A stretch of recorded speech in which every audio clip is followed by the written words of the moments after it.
folks, thanks for watching this video.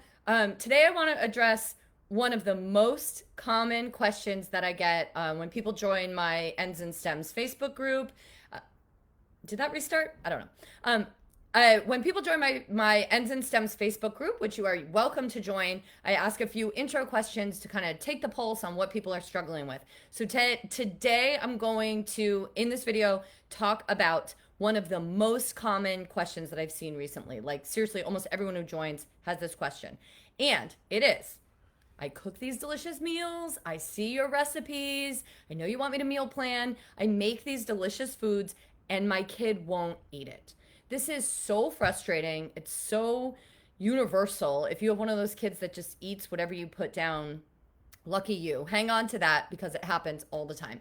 So I'm going to tell you 3 things that you can do if you feel like your kid just won't eat what you're making. The beauty of these first 3 things is that you'll keep doing them over and over and over again. These are like the starter building blocks to setting your kids up to be able to, start accepting what you put on their plate. And they also grow with you. They grow as your kid grows.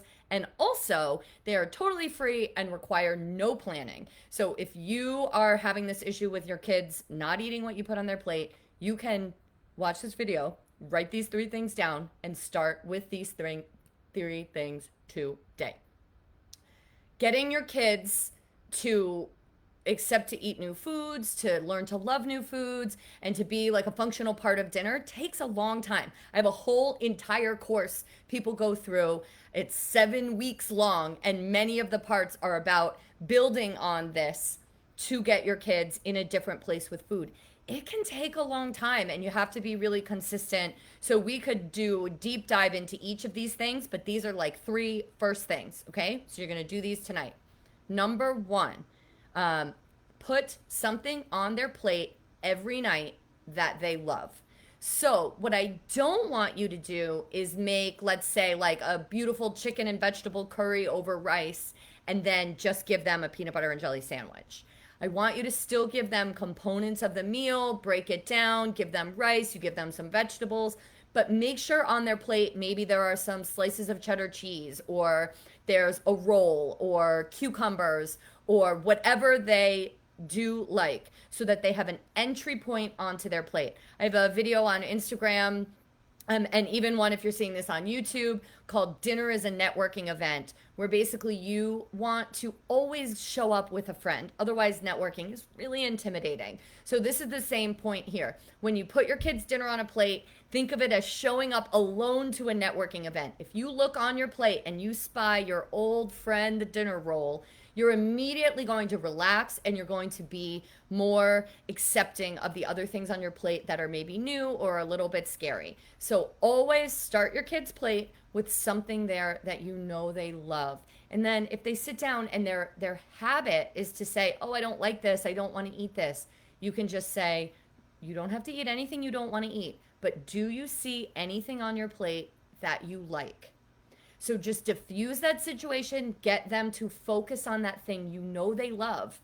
So you're pulling the strings when you're in the kitchen, putting their food on the plate, and they will dive into that thing. And I bet they will then relax and be more present at that meal and more accepting of showing up as they start to eat. They start to calm down, their heart's not racing, being intimidated by things that they don't want to eat. And then maybe they'll try new foods, or maybe they'll at least be just a better family participant in dinner or lunch or breakfast, whatever you're serving. So try that. Let me know how it goes. I'd love to hear your comments, feedback. If that's not working for you and you're having struggles, come back with that too. That helps me figure out how to make next video for you all. Okay, number 2, focus on a story around that food or around a food on the plate that might be challenging to them. So let's say you have roasted cauliflower and your kid is like, oh, I don't like cauliflower, I'm not going to eat it, it's gross, it's stinky, whatever they want to say about it. You just can simply say, you don't have to eat the cauliflower, but hey, can I tell you a story? You know, my grandma, Gigi, she tells me that her mom over 100 years ago used to make whole roasted cauliflower. She would take the whole cauliflower, put it in the oven, and drizzle cheese sauce on top of it. What do you think about that? Does that sound good? Does that sound crazy?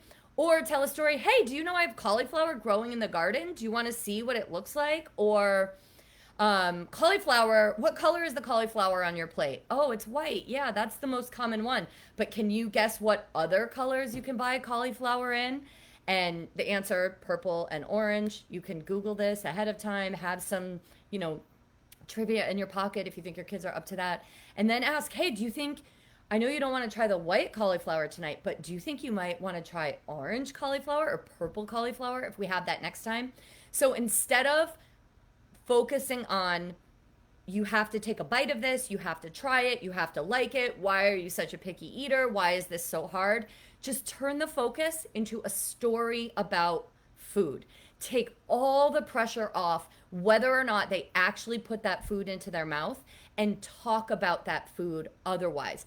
Do you know cauliflower is a flower, and the plant grows like this and it flowers up? Whatever it is, it doesn't matter how good the story is. It can be anything. It can even be so tenuously related to the cauliflower. The point is, get them talking, get them laughing. You're having fun. You're focusing on something other than the pressure of eating. If you have a kid who's a picky eater or struggling to try new things, we have to recognize that they feel pressure coming into that situation. They want to eat, they want to fill their bellies, they want to be part of the family, but they feel pressure. So telling a story is a great vehicle to remove that pressure, get them laughing and engaging, and they will forget how upset they were about the food that you presented to them. Okay, step number 3. At the end of the meal, later, all of the pressure has to be gone. This could be before bed, maybe even at story time, during bed if your kids are little, or after bed if your kids are a little bit older, but when they're done watching TV, when you can kind of have a focus. You just approach them, you know, friend to friend, kind of as you would, you know, somebody you want to have a conversation with, and just say, hey, do you have a second? Like, could we talk for a minute? And you say, I noticed you really were upset about the dinner that I served tonight, or you didn't really like what was on your plate. I'm going to go to the grocery store in 3 days, and we're going to make meals for next week.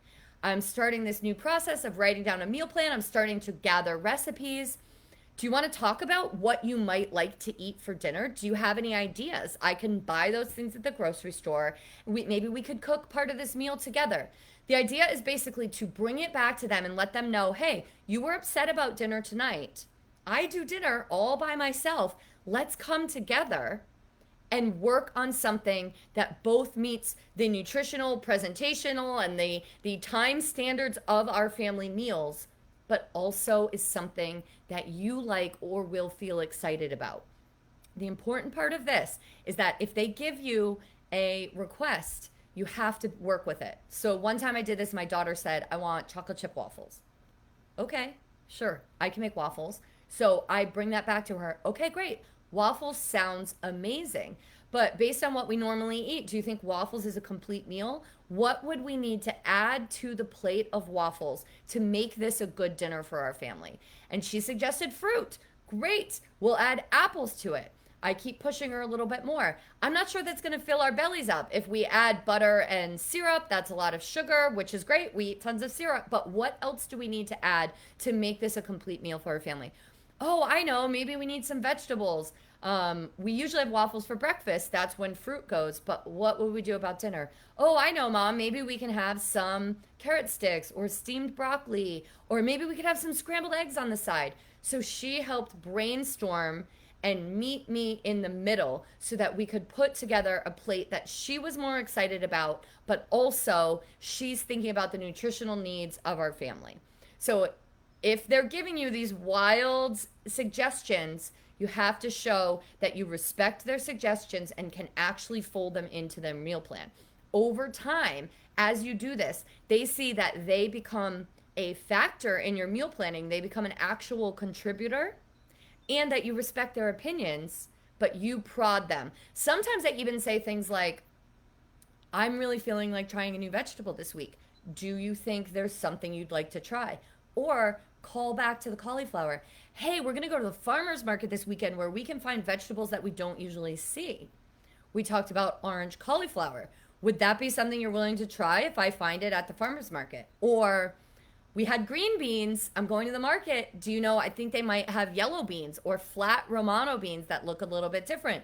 Do you think you might be willing to try one or two of those? Get their earlier buy in at a time when they feel less pressure because they're not currently eating at the moment. They're not like panicking, like, oh, I'm so hungry, but I don't like what's being served. Get their buy in at an earlier time and then remind them throughout the week that you're going to be serving this thing, and maybe they'll be more willing to try it. And the thing is, if they aren't, like, don't panic and freak out about that moment. Revert back to the other, revert back to the other steps. Okay? So, in recap, 3 things to try. Something on their plate they absolutely love, in addition to the same family meal, but broken down into components for them. Focus on a story. Grandma's mom made cauliflower in this way. Isn't this a fun family story about cauliflower? Or cauliflower comes in a different color. And step number 3, at a time when there's no pressure, everyone's belly is full, let them know you're going to the store thinking about next week's dinners, and you don't want them to feel the way they did today at dinner when they hated everything. What types of foods can we add to our family plan next week so you will feel more excited in joining the dinner table?